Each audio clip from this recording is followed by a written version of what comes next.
brace yourself, because what you're about to hear will shake your perception of genius to its core.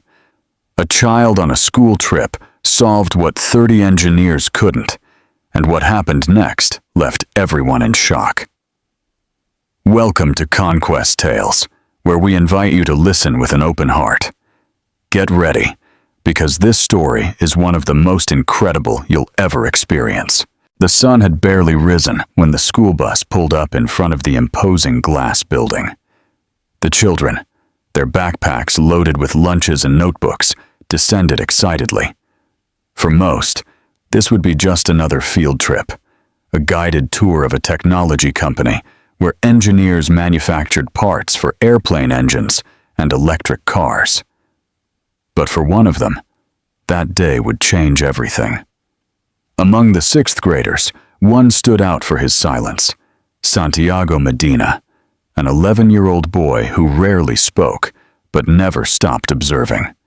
His teachers knew he was different, but even they didn't fully comprehend to what extent. The son of a single mother who worked as a librarian, Santiago was a voracious reader and spent his afternoons assembling things from recycled parts at home. He never played soccer, never raised his voice, but his mind was a universe apart. "Welcome to Technova," a woman in a blue suit enthusiastically announced at the foot of the building. She was engineer Laura Castellanos, head of institutional relations for the company. "Today, you'll learn how we work to solve the biggest challenges in modern engineering." The children entered in a line, some pushing, others staring in awe at the interactive screens in the lobby. Santiago walked at the back of the group, holding a small notebook in which he drew incessantly. As the group toured the testing laboratories and hallways filled with prototypes, a hushed conversation escaped from a room sealed off by polarized glass. Inside, a group of engineers argued heatedly in front of a massive table, covered with blueprints and a disassembled metal part. "We've been on this problem for 3 weeks. If we don't find the solution, the contract goes to the other team," said a man with white hair and a tired face. He was chief engineer Roberto Lujan, a legend in the company. Santiago stopped in front of the glass. Something in that room captivated his full attention. The group moved on, but he stayed behind, observing as if he already knew what was happening inside. Laura Castellanos noticed a child was missing. "You're not with the group?" she asked kindly. Santiago looked at her briefly, then turned his gaze back to the room. "Are they solving a rotary coupling problem in a dynamic compensation module?" Laura stared at him, astonished. "What did you say?" "That part they're analyzing. I know it. It's assembled incorrectly. The shaft is inverted," the child said, with a tranquility that froze the air. Laura didn't know how to respond. Santiago merely wrote something else in his notebook, while in the background, the engineers continued to argue, unaware that a child on a field trip had just seen what 30 experts could not, and that was just the beginning. Inside Technova's conference room, the atmosphere was tense, almost suffocating. The white light of the monitors illuminated the faces of the engineers, surrounding a table laden with blueprints, tools, tablets, and a complex-looking metal part placed on a rotating base. 30 of the company's top specialists had spent weeks trying to resolve a critical failure in a key component of the new hybrid propulsion system. It was a rotary coupling module with a dynamic torque sensor, whose function was to stabilize energy between the main motor and the secondary charging systems. But the device was failing under real conditions, and no one knew why. "The sensor continues to show inconsistencies in torque readings. It doesn't make sense. Simulations don't predict it," said one of the engineers, frowning as he swiped slides on a touchscreen. "Perhaps the problem isn't with the part, but with how it interacts with the system in motion. We might be looking in the wrong direction," another exhausted engineer added. "What if the failure is thermal, a minimal expansion that alters polarity?" We've checked that 3 times, and it's not that. The discussion continued like a labyrinth with no exit. More than 240 tests had been conducted, 6 software redesigns, and 3 external audits. And no one, absolutely no one, had managed to stabilize the module. Meanwhile, in the outer hallway, Santiago continued to observe silently through the glass. His face showed no emotion, but his eyes moved rapidly, scanning every movement, every gesture, every image on screen. "Do you know that part?" Engineer Laura Castellanos asked him, with an intrigued smile. "Yes." "Well, something very similar. My grandfather had a book about turbines. That coupling looks inverted," the child replied, without taking his eyes off the interior. "If they rotate the shaft 180 degrees and reconfigure the sensor's polarity, it should stabilize." Laura looked at him, thinking he might just be repeating something he had read without fully understanding it. But the way he said it, the tone, the certainty. "Santiago, do you know what you're saying?" "Yes," he replied simply. "The error is in the torque logic. They are correcting it from the software, but the error is physical." At that moment, Roberto Lujan, the head of engineering, came out into the hallway for coffee. Hearing the engineer talking to a child, he stopped, curious. "What's going on here?" he asked in a firm voice. Laura hesitated, but finally said, "This child says the module's shaft is inverted, and that would explain the failure, that it's a physical issue, not digital." Roberto let out a dry laugh. "How old are you?" he asked, addressing Santiago directly. 11. "And you're already correcting engineers, huh?" The child didn't respond. Roberto re-entered the room, annoyed, but something in Santiago's words lingered in his mind. He approached the prototype. He rotated the 3D model. He repeated in a low voice, "Polarity. Inverted shaft." He typed some commands into the simulator and adjusted the torque settings as the child had described. At first, nothing.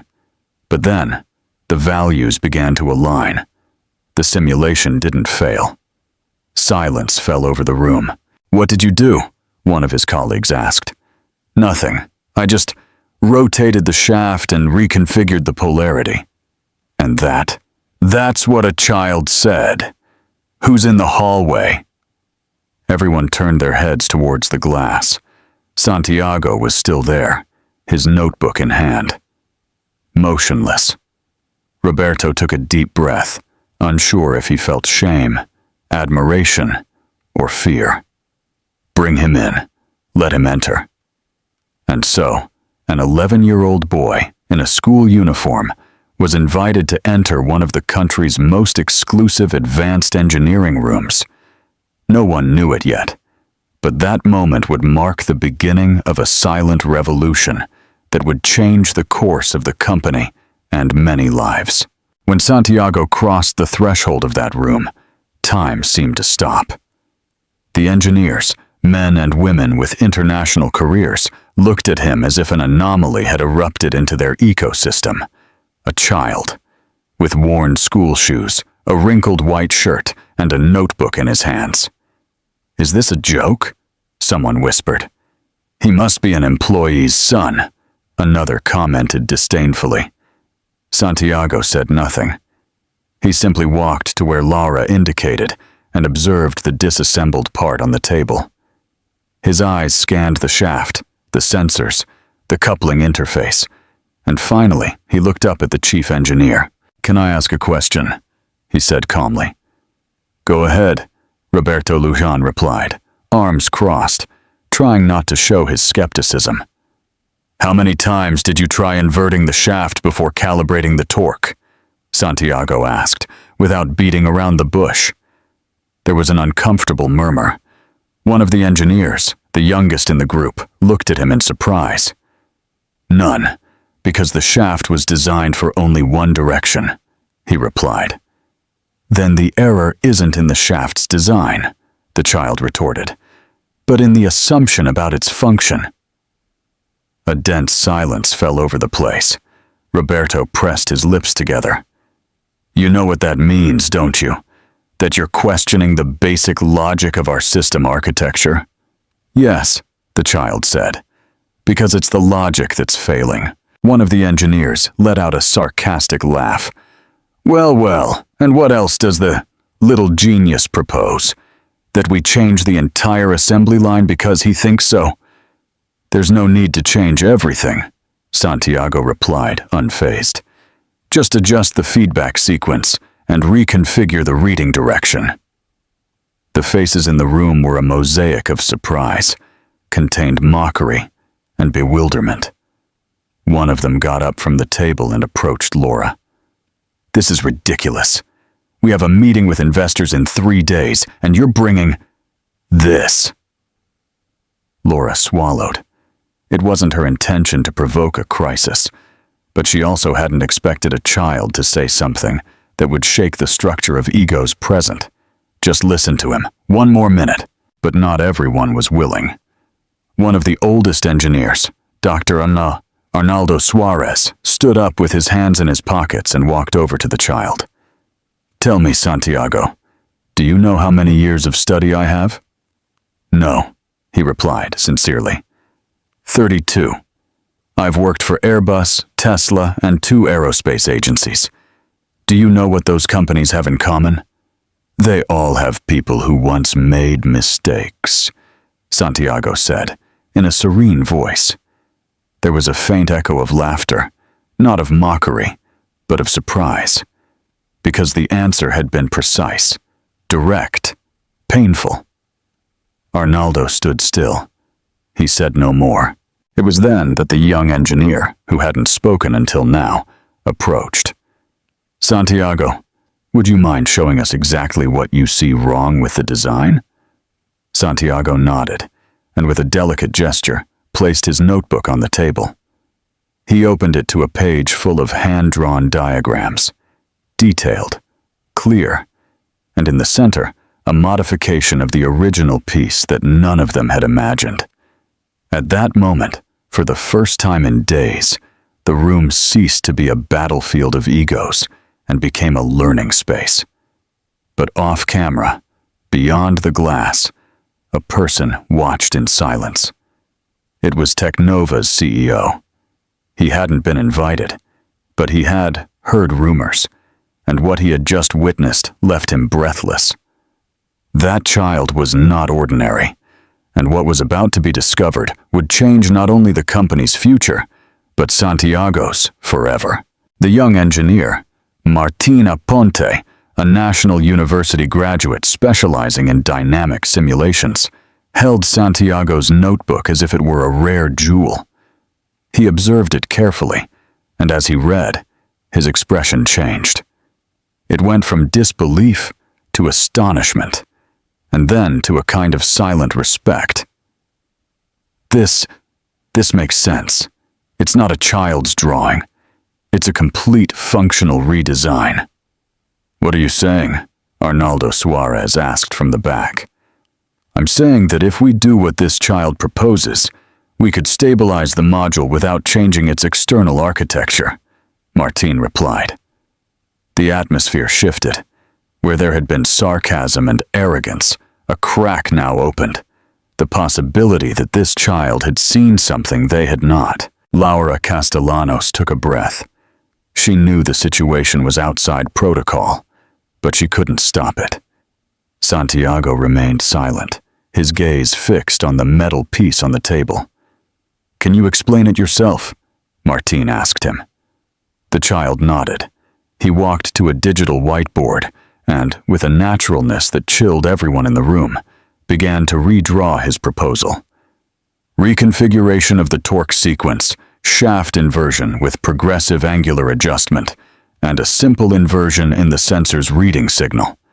This avoids the binary jump they are trying to correct with software, he said, because the error isn't digital, it's structural. Roberto Lujan, who had remained serious until that moment, approached with his arms crossed. He analyzed the diagram. Then, he looked up. "Let's test it." There was a pause. "What?" Arnaldo exclaimed. "Are you going to implement what a child says?" "No. We're going to simulate it. Or are you afraid it will work?"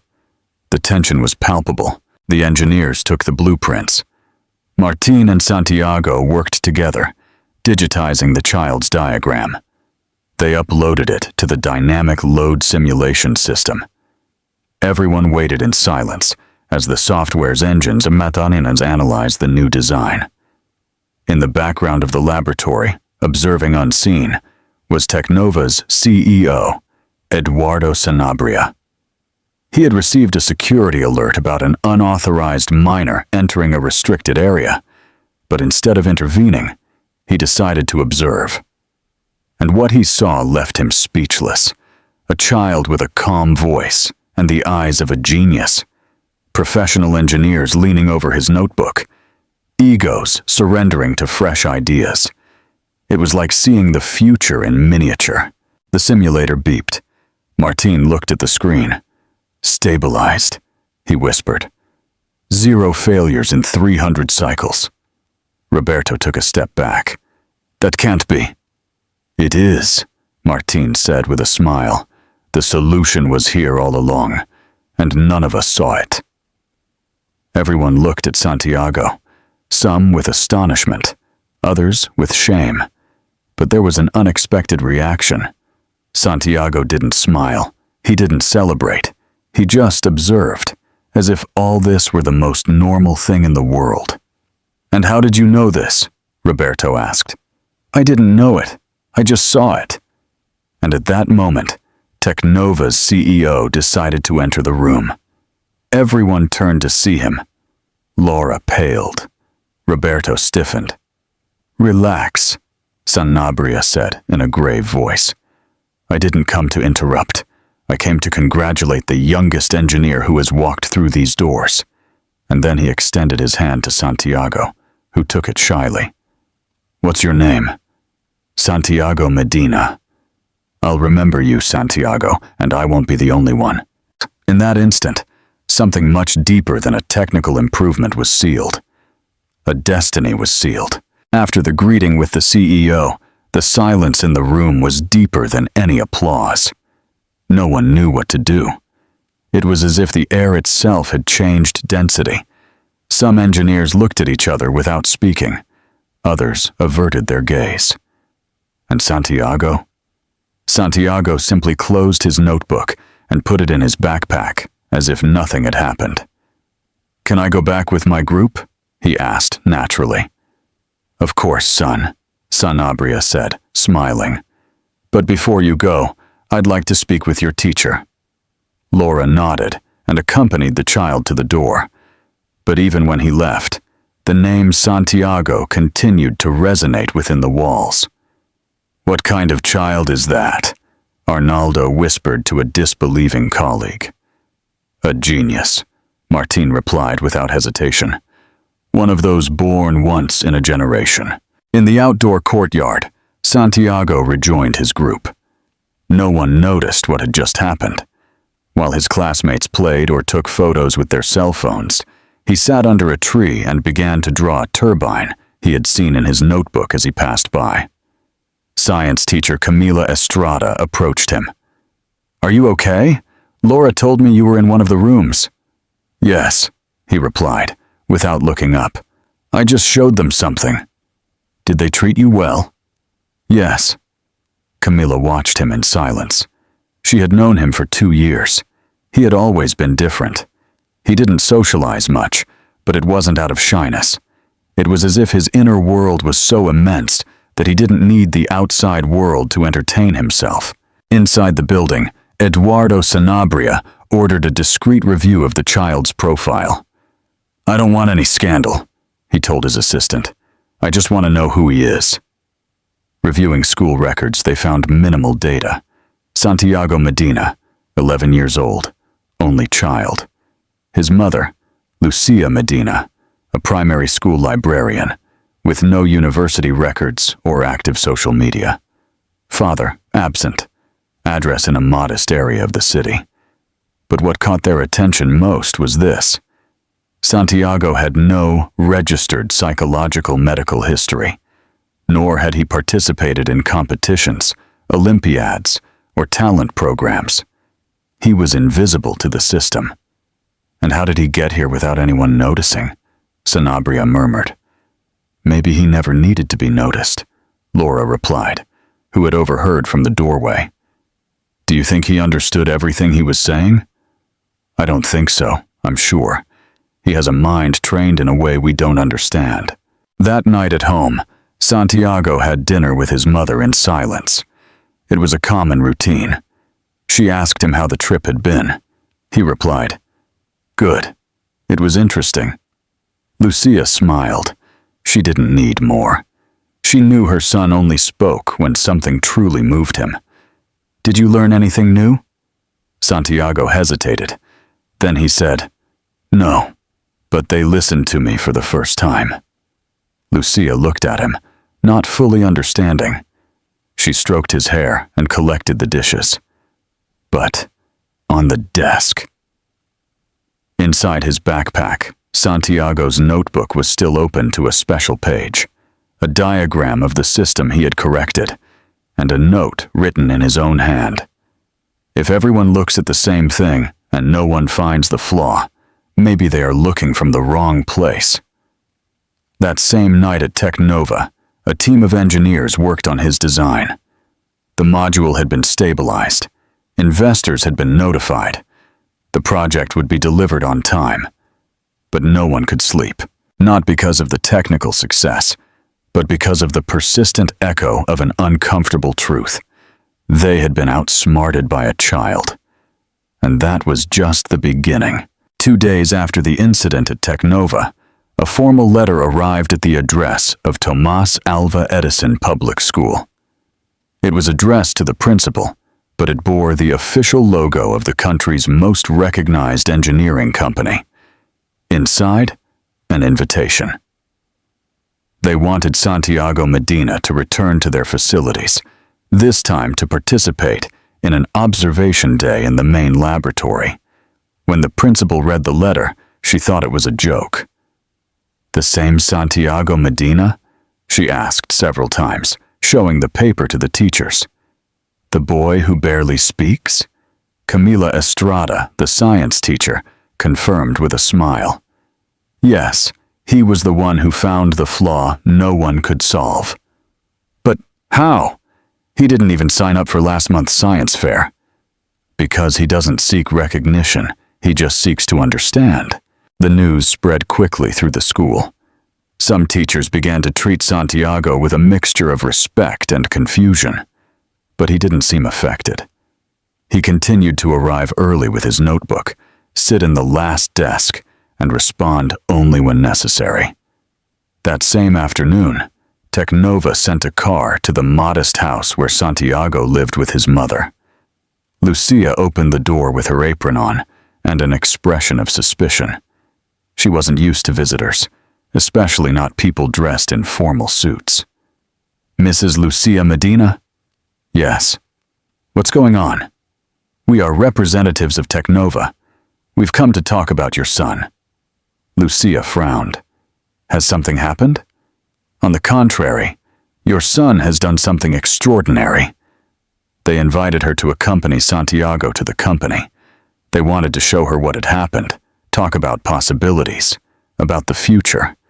Lucia accepted, though with reservations. During the car ride, she didn't say much.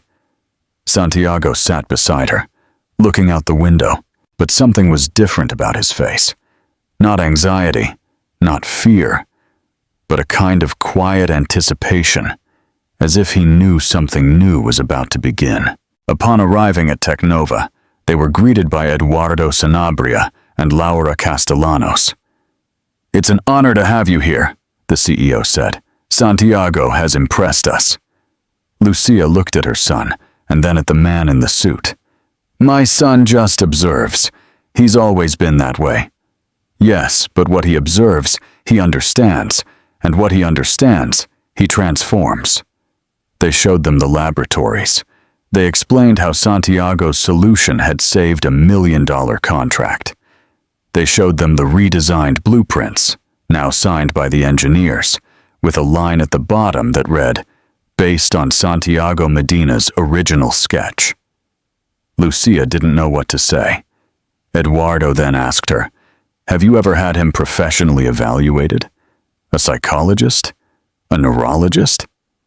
"Once, when he was 5. They told me he had cognitive hypersensitivity, but there were no resources to continue the studies, so we carried on as best we could." "And how did he learn so much?" Lucia lowered her gaze. "My father. He was a retired airplane mechanic. Santiago would listen to him for hours. He taught him with old parts, with MEPA manuals, but he died 2 years ago." Everyone fell silent. "So, everything he knows, he learned on his own?" Laura whispered. Lucia nodded. "With used books and broken parts. We never had much, but he sees things I never understood." That night, before returning home, Santiago stopped in front of a large turbine engine displayed in the company's main hall. "Can I touch it?" he asked. "Of course," Sanabria said. The child placed his hand on the cold metal and closed his eyes. "Do you know what you're touching?" Laura asked him, intrigued.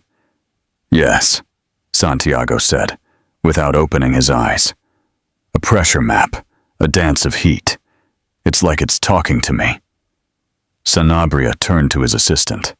"I want you to investigate everything we can legally do. This child cannot go unnoticed. We cannot lose him." But Santiago wasn't a project. He was a silent storm, an impossible mind that had just opened to the world, and the world wasn't yet ready to understand him. Over the following days, Santiago was invited to visit Technova 2 more times, not as a spectator, but as a collaborator. They sat him at the back of the room with restricted access to digital blueprints. They gave him small parts, incomplete diagrams, simulated problems, just as exercises.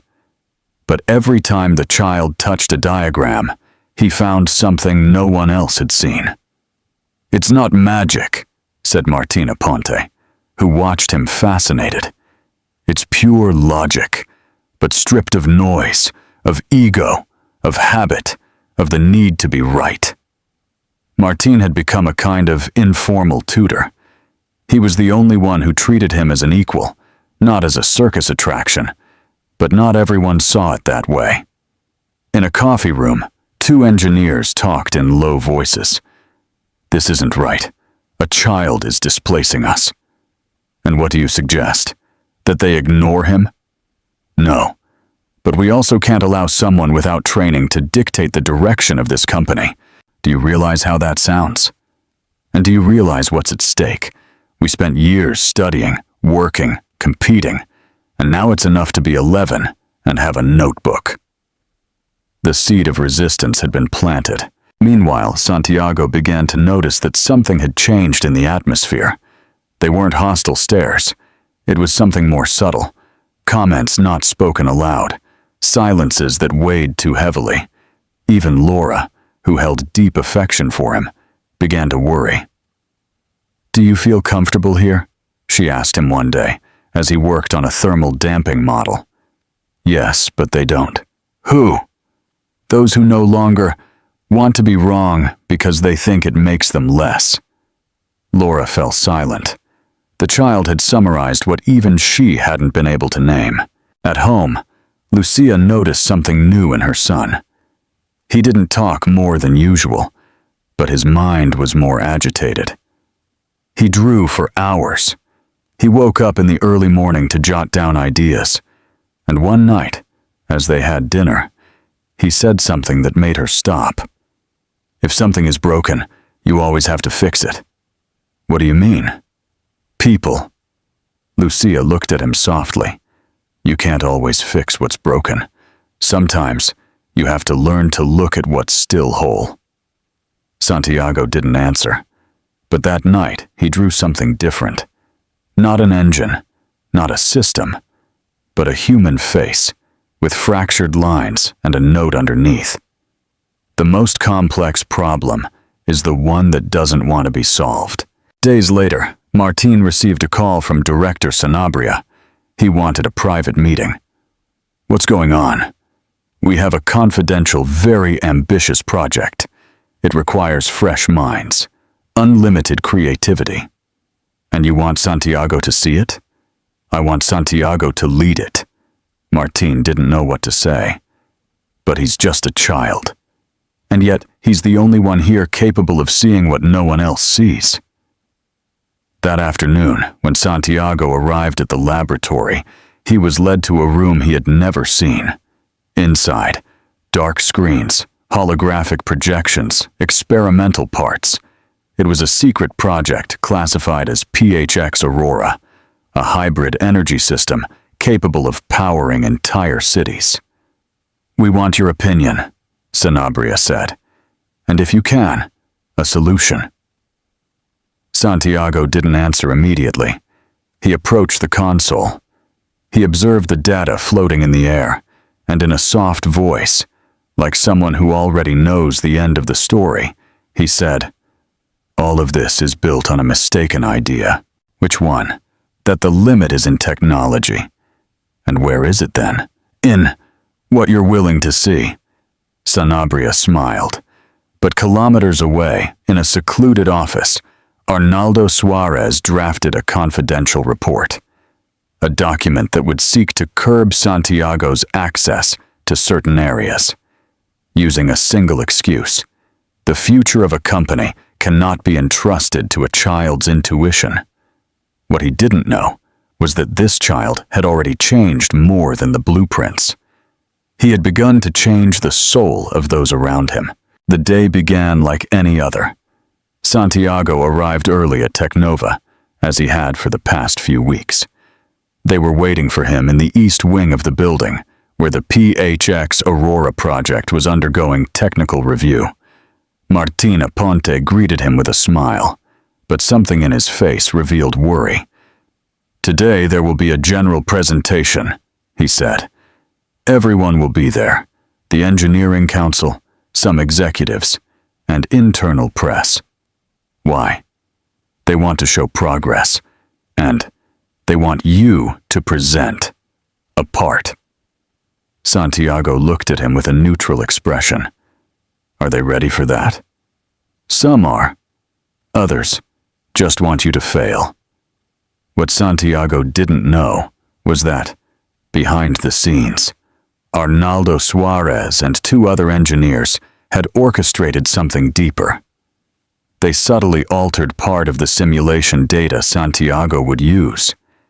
The intention was simple: to make him err in front of everyone. And then say, "See, an 11-year-old genius also makes mistakes. It's not personal," one of them said as they did it. "It's a matter of order, of hierarchy, of logic." At exactly 10 o'clock, the auditorium was full. More than 100 employees, directors, engineers, and technicians. Laura Castellanos watched from the front row, uneasy.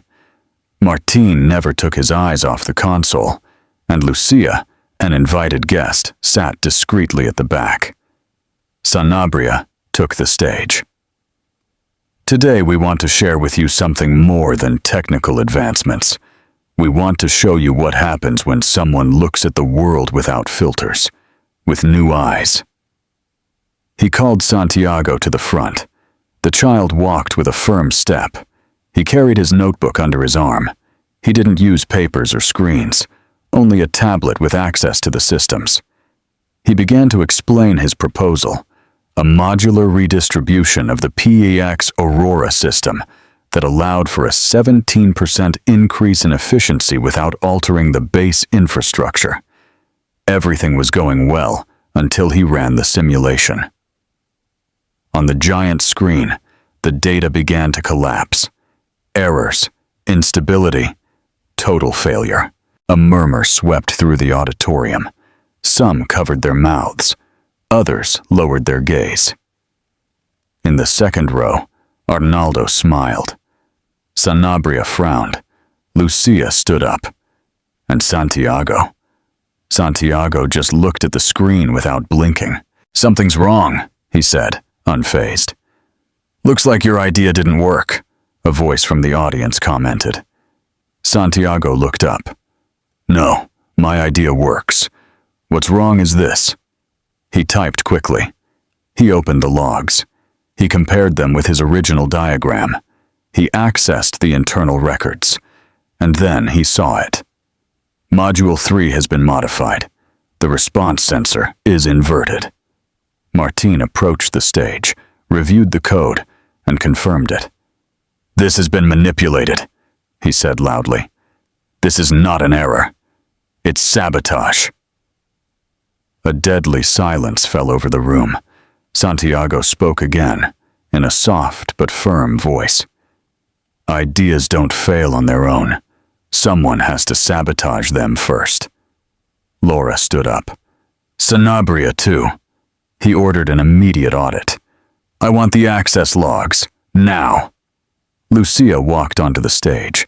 She took her son's hand. He wasn't crying. He wasn't trembling. He just held his notebook tightly. "Do you want to leave?" she asked him.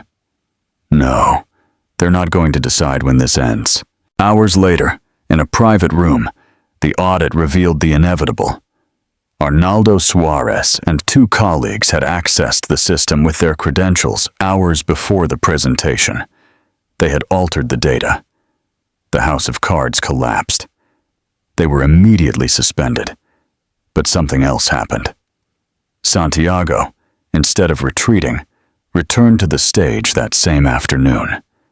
He corrected the error. He redid the simulation in real time. And he showed how the system could stabilize with his original design. The entire room gave him a standing ovation. Even those who had doubted him before. Even those who had envied him before. When he finished, Santiago stepped down from the stage. He approached his mother and said, "I think I did learn something new today." "What?" "That being right isn't enough." Lucia hugged him. "And what does it take then?" Santiago replied, "Patience, and knowing when to be silent, and when to speak." Within days, Santiago Medina's story began to circulate outside Tecnova. First, it was an internal article, then a note on the corporate blog. But it only took a technology journalist finding the video of his presentation for the case to go viral.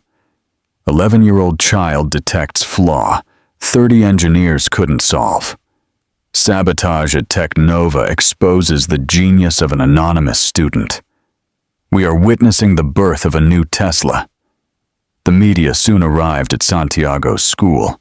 Lucia, who had never had social media, received calls from unknown numbers at all hours. "We want to interview the child. He could represent our country at international fairs. We are willing to offer him a full scholarship abroad." The school principal, once indifferent, now constantly spoke of Santiago as our institutional pride. Professor Camila Estrada, on the other hand, defended him with noble discretion, without exposing him. "Do you want to talk to them?" she asked him one day. "I don't know. I don't like it when everyone talks at the same time." "You can choose who to listen to, Santiago." "But they don't listen to me." At Tecnova, Eduardo Sanabria called an extraordinary board meeting. "I wanted to present an unprecedented proposal to create a scientific mentorship program for young minds, starting with Santiago. We cannot allow someone like this to get lost in the bureaucracy of the educational system. What if he leaves the country? We saw him here first." Laura Castellanos proposed something more radical. What if we hire his mother as Tecnova's librarian? That way, she could accompany him without compromising family stability. Everyone approved unanimously. That night, Lucia sat with her son at their usual table. Between them, a stack of envelopes with logos in English, French, Japanese. "They are offering you things that are not." are not offered even to university students. Laboratories, trips, scholarships. What would you do? Santiago asked. Lucia thought. Going to another country can open up the world to you, but it can also close off other things you don't yet know here, like friends, the smell of your home, the words you understand without having to translate them. So, what should I do? Lucia stroked his head. What you would do if this were a broken part. Look inside and decide from there.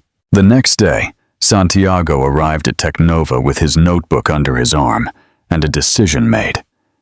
He asked to speak with Sanabria, Laura, and Martine. I appreciate everything you've given me, he said, standing in front of them. But I don't want to be turned into a symbol or an experiment. We won't do that, Sanabria replied seriously. We just want to give you what you deserve. Then let me keep coming, but only if I can keep drawing in peace, without cameras, without applause, without speeches. Sanabria smiled. Deal.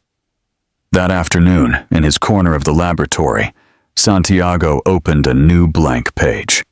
He drew something that wasn't a machine.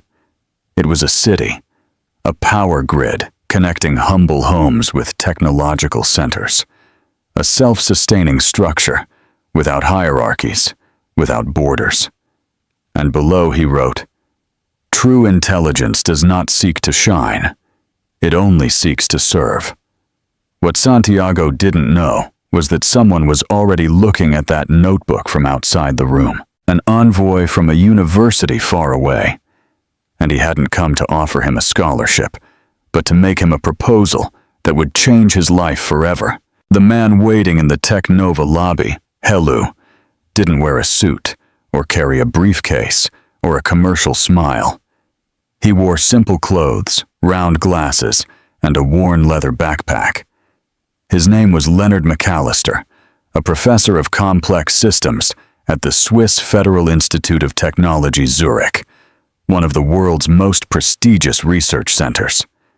He didn't come with cameras or journalists, just with an idea. When he was received by Eduardo Sanabria, he wasted no time on formalities.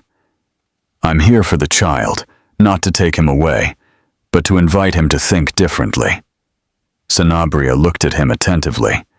He already thinks differently. Precisely. Santiago was called into a small room, without glass, without screens. Leonard spoke to him as if they had known each other before. I've seen your designs. Not only do they work, they have something that in my country we call structural soul. What is that? When a machine not only serves, but breathes with you. That's not taught, it's felt. Santiago didn't answer. He looked at the professor attentively, but without expression. I want you to come to Zurich, for a month, not to study, not to show off, just to see how others work. And if you like it, you can stay longer. And if you don't like it, you shake our hand, leave us a note, and go home. Lucia was informed that same afternoon. You don't have to decide now, Laura told her, but the opportunity is real. That night, Santiago didn't have dinner. He locked himself in his room without turning on the light. Lucia didn't pressure him. She just left a cup of tea outside the door and a new notebook with a blank cover. The next morning, Santiago opened it. He wrote a single sentence. It's not about where they take me, but where I can take what I am. He accepted the trip. The airport was an unknown place. The security checks, the announcements in languages he didn't understand. But there was no fear on his face. There was curiosity. Upon arriving in Zurich, he was received by Leonard and a small group of researchers. They didn't treat him like a child prodigy. They treated him as an equal. They invited him to observe, to draw, to think. For weeks, Santiago moved like a brilliant phantom between laboratories. He didn't talk much, but every time he wrote something in his notebook, someone observed it. And it wasn't long before that note became a real improvement.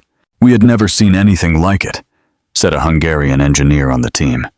"It's not just talent, it's a different kind of gaze." One day at lunch, Leonard asked him, "What do you miss about home?" "The silence," Santiago replied.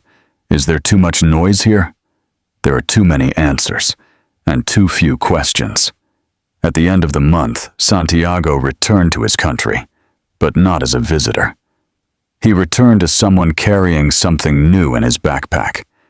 He didn't bring prizes or diplomas or photos. Only a new notebook full of ideas and a letter signed by the entire Zurich team that said, "Santiago Medina is welcome here whenever he wishes, not as a student, as a teacher." Upon getting off the plane, he saw his mother waiting in the arrivals hall. She didn't cry. She just hugged him. "Did you like it?" "Yes." "Are you going to stay there?" "Not for now." Lucia smiled. "And why not?" "Because I haven't finished what I started here yet." The next morning, Santiago returned to Technova, but not to the laboratory. He sat in the cafeteria, opened his notebook, and called Martine. "I have an idea." "Another one?" "One last one, for now." On that page, there was no engine, no power grid.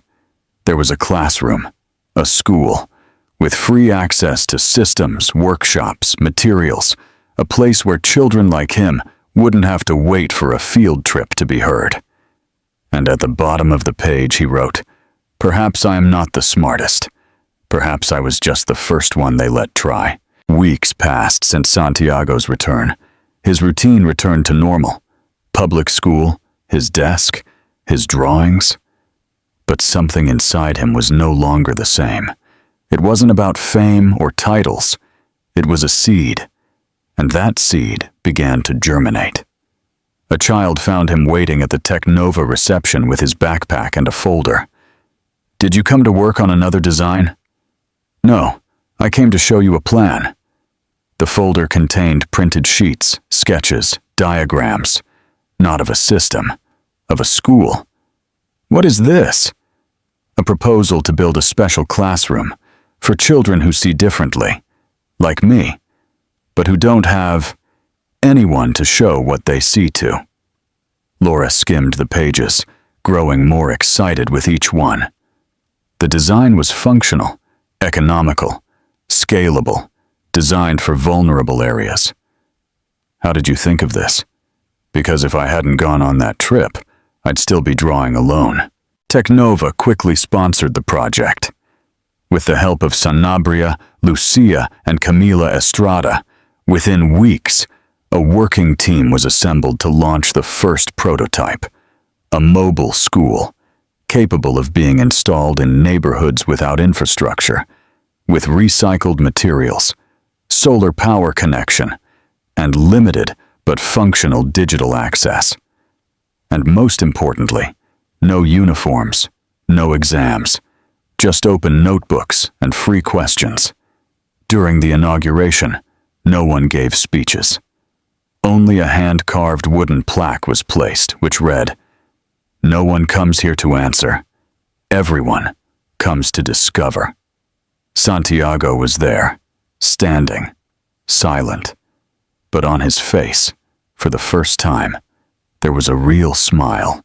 Days later, at his traditional school, a child approached him during recess. "Is it true you went to another country?" "Yes." "And you did something no one else could?" "Did? Not quite." "I drew this," the child said, showing him a paper with a propeller and solar panels. But no one understood it. Santiago looked at him, asked for the paper, observed it carefully. "Do you want to come to the new school?" The child nodded. "Then come tomorrow. Bring your notebook." But while his world was expanding, another was about to collapse. In a neighboring district, a power plant had suffered an unexpected collapse. The systems had frozen. A structural failure in the thermal interface had left 2 hospitals and 3 entire neighborhoods without electricity. The government urgently requested help. Technova was contacted, and Sanabria, without hesitation, made a call. Santiago? Yes. We have a problem. Big, huge. Who's there? 30 engineers, and none of them can find the error. There was silence on the other end of the line. Then I need to go. What do you need?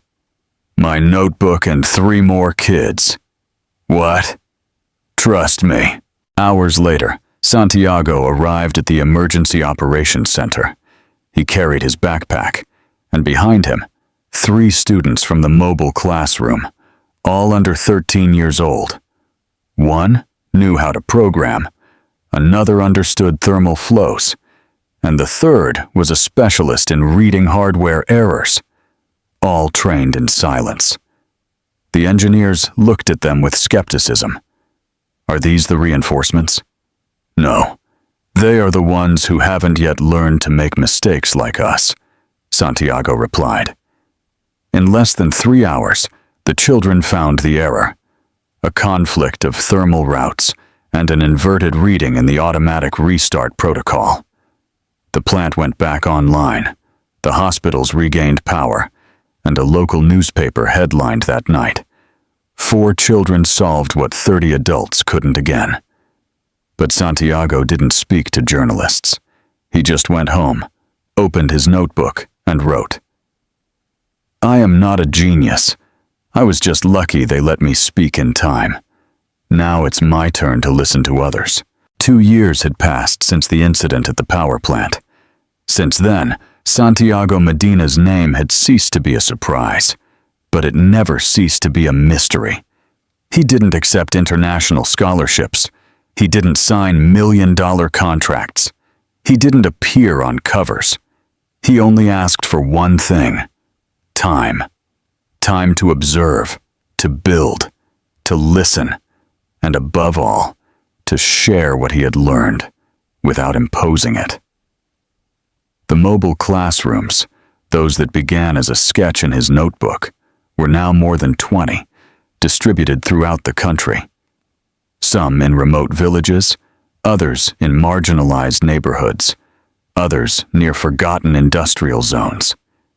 Each one carried the same message carved in wood at the entrance. Here, no one comes to know more. Everyone comes to see differently. Santiago visited the classrooms without prior notice. Sometimes he arrived alone, other times with his mother Lucia or with Martina Ponte, who had become not only his technical mentor, but his most loyal friend. On one of those visits, he found a 10-year-old girl who had designed a turbine made with spoons, bottles, and rubber bands. The apparatus, though rudimentary, generated a real spark. "Who taught you this?" he asked. "No one," she replied. "I dreamed it last night." Santiago said nothing. He just nodded and wrote in his notebook. Some ideas arrive before anyone knows they are possible. Meanwhile, Lucia now led the project's national coordination network. She was no longer just a mother defending her son. She was a silent architect of something much larger, an alternative system where intelligence wasn't measured in exams, but in difficult questions and invisible solutions. But even amidst so many achievements, Santiago began to feel restless, not from boredom, but from an internal whisper that kept returning to places where no one listens. And then a letter arrived. The envelope was gray, the stamp unmistakable. Technova. A long time had passed since Santiago had crossed those doors. The letter wasn't an invitation, it was a warning. An automated defense system had failed in the final phase. No one could identify the cause. The emergency protocol had been activated. Operations were halted. "Some here believe you should return." Santiago left the letter on the table, went out to the garden, looked at the sky, and wrote in his notebook, Can a mind that learned to be free return to where there are only closed doors? That night he didn't sleep. He reread the letter. He thought of the classrooms, of the children, of the child he himself had been, and he knew with a silent certainty that this decision was not just his, because if he returned, he would not return alone. And this time it would not be just to fix a machine, but to challenge the entire structure that had once ignored him. Technova's main entrance remained the same. Clean glass, silent hallways, electronic credentials. But something was different that day. The security guards noticed it. Is that him? Yes, but he's no longer a child. Santiago Medina crossed the doors unhurriedly. He wasn't carrying a school backpack or a notebook in his hand. This time, he carried a small briefcase and 4 young people, all from his network of classrooms, none older than 17. Lucia accompanied him a few steps behind, her face serene. Martina Ponte was already waiting for them in the lobby. "They're nervous upstairs," Martine whispered. "There are engineers who still don't believe you should be here." "I shouldn't either," Santiago replied, without raising his voice. "But I came." The crisis room was full. Directors, specialists, familiar faces, tense faces. The failure in the PHX Aurora system had jeopardized an international alliance. The political pressure was extreme. The company needed a solution. Fast. But seeing Santiago and his group enter, more than one frowned. "Is this an educational visit?" someone quipped. "No," Martine replied. "They are the analysis team Santiago chose, and they are here by direct order of Director Sanabria." Silence.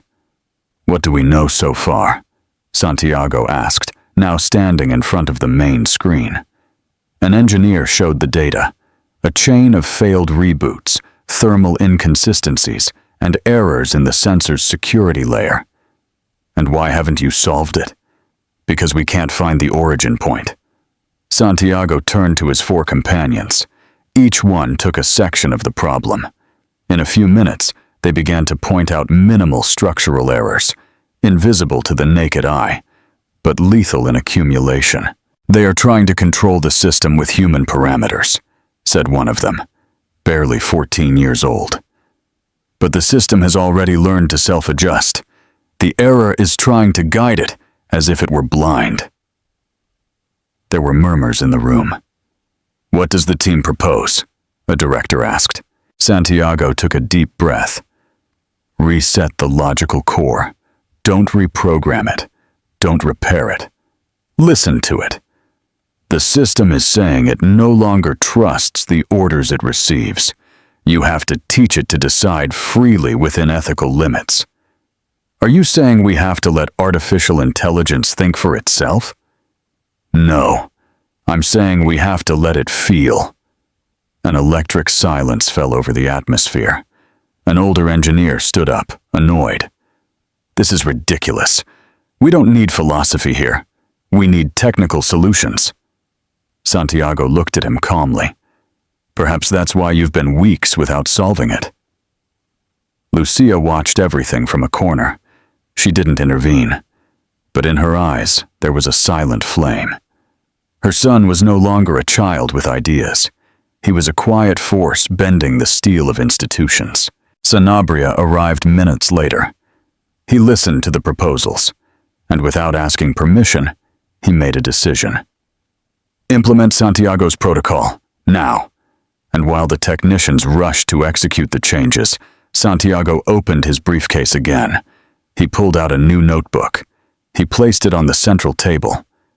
It was the design of a new type of interface, one that didn't separate humans and machines, but made them truly dialogue. "Is this what's next?" Laura Castellanos asked, excited. "No," Santiago said. "This is just the bridge.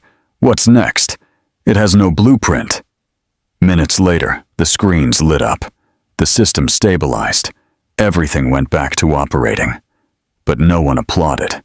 because they knew it wasn't a technical victory. It was a warning. The future could no longer be controlled, only accompanied. A week after the restoration of the P-8X Aurora system, calm returned to Technova. But it wasn't the same calm. It was different, denser, more awake. The hallways spoke softly. Meetings began with silence, because something had changed. Santiago didn't ask for recognition. He didn't ask for a position or a salary. He just left his notebook on Sanabria's desk and said, "What comes next no longer needs me." "Are you sure?" the director asked. "Yes, because now they listen."